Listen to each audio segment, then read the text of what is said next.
Hello everyone, आज के इस वीडियो में हम स्टार्ट करने जा रहे हैं एक ऑर्गेनाइजेशनल सीरीज़ जिसमें वन बाय वन हम सारे रेलेवेंट इंस्टीट्यूशंस को स्टडी करेंगे।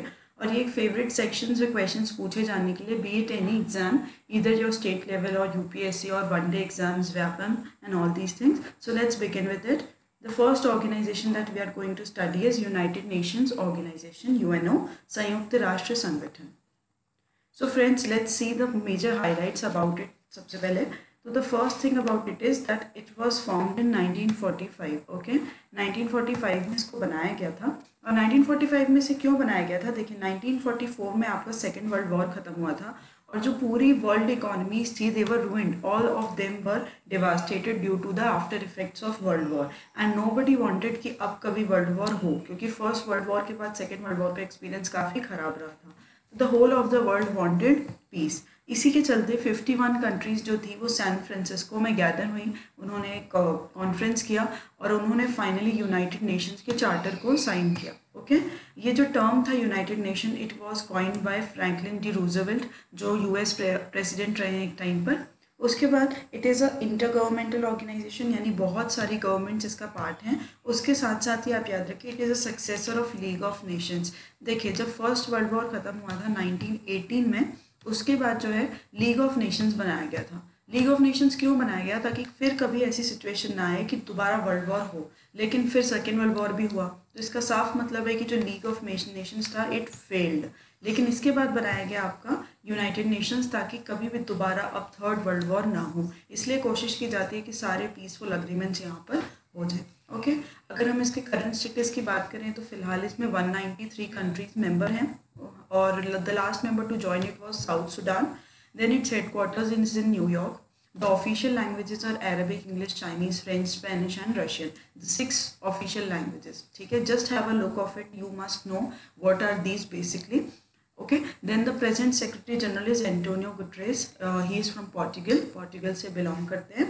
उसके बाद देखिए जो यूनाइटेड नेशन है इसका बेसिकली ऑब्जेक्टिव क्या है कि पूरे विश्व में, पूरे वर्ल्ड में जो पीस है, जो शांति है, उसको बना के रखा जा सके, शांति क्रिएट की जा सके, जो ह्यूमन राइट्स हैं उनको प्रोटेक्ट किया जाए कि मानव अधिकारों का कहीं भी हनन ना हो। जिस भी तरीके का ह्यूमैनिटेरियन एड चाहिए होता है, देखिए समय समय पर आप देखते हैं कुछ कंट्रीज ऐसे हैं, कुछ नेशन ऐसे हैं जहाँ किसी तरह की कैलामिटी हो जाती है या किसी और तरीके की कोई वॉर सिचुएशंस है, इस तरीके की चीज़ों के टाइम पे जितनी भी ह्यूमैनिटेरियन एड, मानवीय सहायता की ज़रूरत है, वो यूएन प्रोवाइड करता है। फिर ये लंबे समय के लिए सस्टेनेबल डेवलपमेंट गोल्स को भी प्रमोट करता है। सस्टेनेबल डेवलपमेंट गोल्स यानी सतत विकास जो है कि आपका विकास भी होता जाए और जो विकास का प्रोसेस है ये कहीं पर रुके भी ना, ठीक है, किसी तरीके का इससे लॉस ना हो। इसके साथ साथ वर्ल्ड में देखिए अगर सबसे ऊपर कोई व्यक्ति नहीं होगा, हर नेशन अपने हिसाब से चलेगा, तो there might be anarchy in the world, ये उसको मारेगा, वो इसको मारेगा, ऐसे करके चलता रहेगा। तो इसलिए कुछ इंटरनेशनल लॉज जो कंट्रीज़ मिलकर बनाते हैं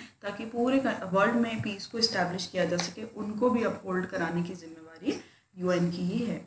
ओके, देन हम बात करते हैं इसकी स्पेशलाइज एजेंसीज़ की।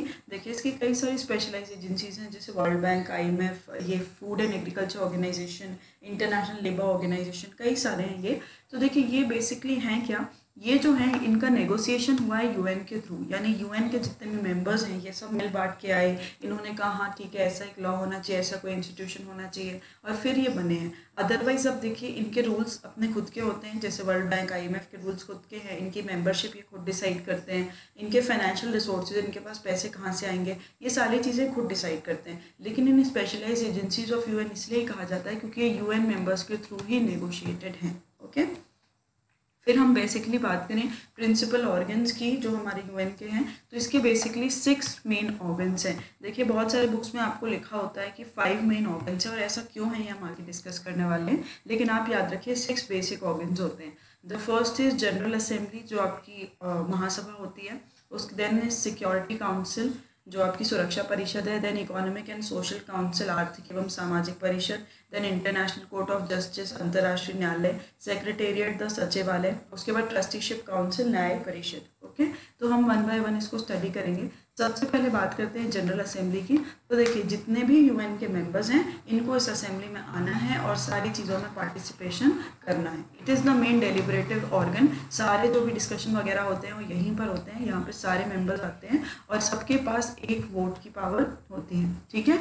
उसके बाद ये जो है डिस्कस होता है, डिबेट होता है, यहाँ पर किसी का क्या व्यू पॉइंट है, हर कंट्री अपने रिप्रेजेंटेटिव के थ्रू इसको बताता है। तो आप ऐसे मान सकते हैं कि सारी मेन चीज़ें इसी असेंबली में होती हैं और सारे मेंबर्स यहाँ पर आते हैं, ओके।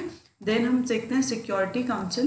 तो सिक्योरिटी काउंसिल जो होती है इसकी जो प्राइमरी रिस्पॉन्सिबिलिटी वो है इंटरनेशनल पीस और सिक्योरिटी को बनाए रखना, यानी अंतर्राष्ट्रीय शांति और सुरक्षा को बनाए रखना। किसी भी तरीके का ऐसा ना हो कि कोई कंट्री दूसरी कंट्री पर अटैक किए जा रहा है या दूसरी कंट्री किसी और पर किसी तरीके की डिक्टेटरशिप दिखाने की कोशिश कर रही है, ठीक है। इसके जो मेंबर्स होते हैं ये टोटल 15 मेंबर्स होते हैं, जिसमें से 10 नॉन परमानेंट है, 10 अस्थायी हैं और 5 आपके स्थायी मेंबर्स हैं, 5 आर परमानेंट मेंबर्स, ओके।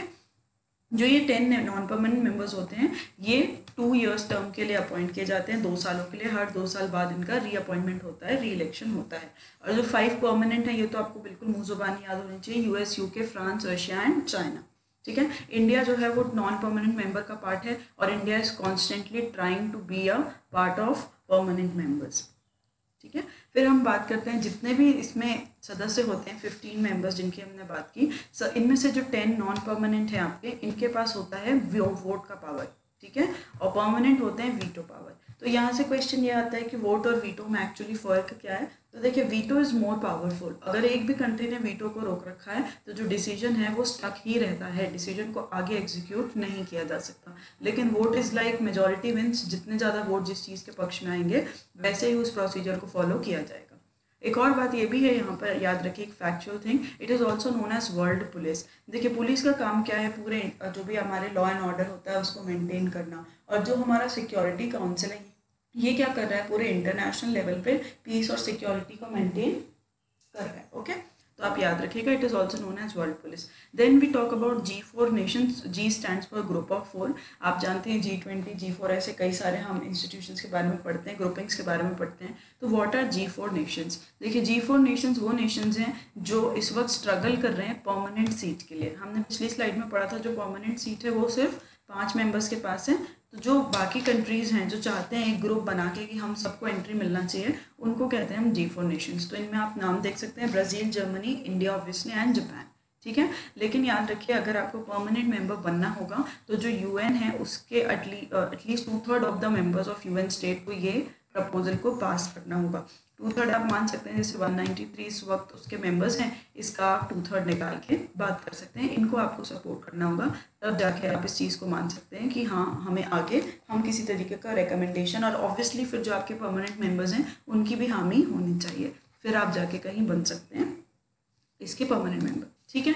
फिर हम बात करते हैं UN economic and social council. इसको शॉर्ट में इकोसॉक भी कहा जाता है। इकोसॉक stands for ECO for eco, then SO for social and C for council. इसलिए आप याद रखिएगा कहीं पर इकोसॉक लिखा है तो ये UN economic and social council की बात कर रहा है, आर्थिक एवं सामाजिक परिषद। तो ये जो आपका इकोसॉक है ये सस्टेनेबल डेवलपमेंट पॉलिसीज़ को गाइड करता है कि आने वाले टाइम पे कैसे हमको पॉलिसीज़ को कंटिन्यू रखना है, लेकिन इस तरीके से कि किसी भी तरीके का फ़िलहाल मतलब प्रेजेंट में लॉस ना हो और फ्यूचर में भी कोई लॉस ना हो। दोनों तरफ से हमें सस्टेनेबल डेवलपमेंट की तरफ आगे बढ़ना है। इसके देखिए 54 मेंबर्स होते हैं और हर मेंबर का जो कार्यकाल होता है, टर्म होता है, इट इज़ फॉर 3 ईयर्स, ठीक है। बात करें अगर इसकी मेंबरशिप की तो you need to have 2/3 majority of UN general assembly if you want to be the member of इकोसॉक, ठीक है।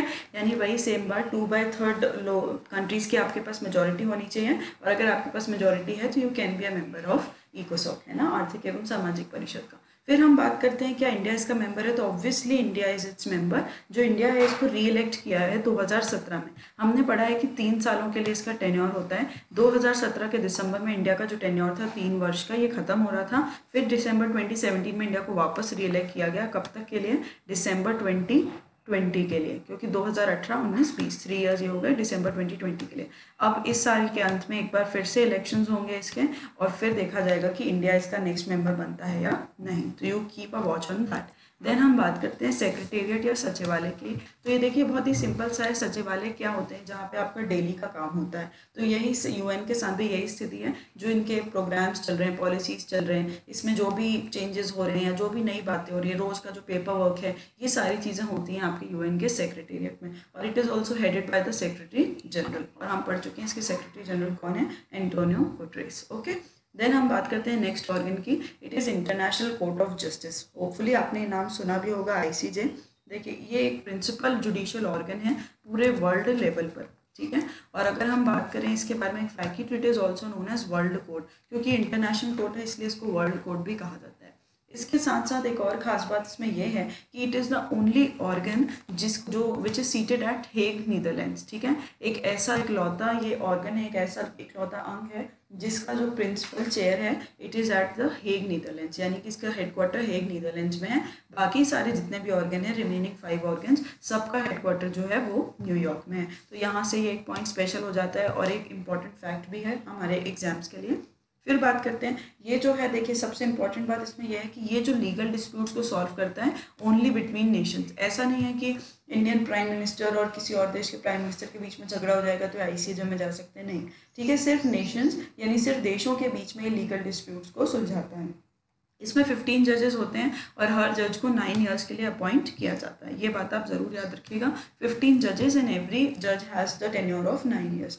और ये जितने भी हमारे वॉर क्राइम्स हैं, यानी किसी कंट्री में वॉर हो रहा है उससे जुड़े जो क्राइम्स हैं, इलीगल स्टेट इंटरफेरेंस है, यानी कि एक कंट्री दूसरे कंट्री के बाउंड्रीज में ज़बरदस्ती घुस जाए या इस तरीके का कुछ भी है, या किसी तरीके की एथनिक क्लींजिंग है, जैसे रोहिंग्या का इशूज़ हमने देखे हैं, इस तरीके के इशूज़ को हमारा international court of justice entertain करता है। फिर बात करें ये जो 15 जजेस हैं, क्या इसमें इंडिया का कोई जज है? तो बिल्कुल, दलवीर भंडारी जो हमारे हैं, he was reelected as a जज टू द आईसीजे। काफ़ी गर्व की बात है हमारे लिए कि इतने इंटरनेशनल इंस्टीट्यूशन में हमारे कंट्री का भी कोई जज है। इसका जो रिसेंट एग्जाम्पल है आपने पढ़ा ही होगा, कुलभूषण जाधव के केस में हमको काउंसलर एक्सेस जो मिला है वो डिसीजन भी हमको आईसीजे के थ्रू ही मिला था।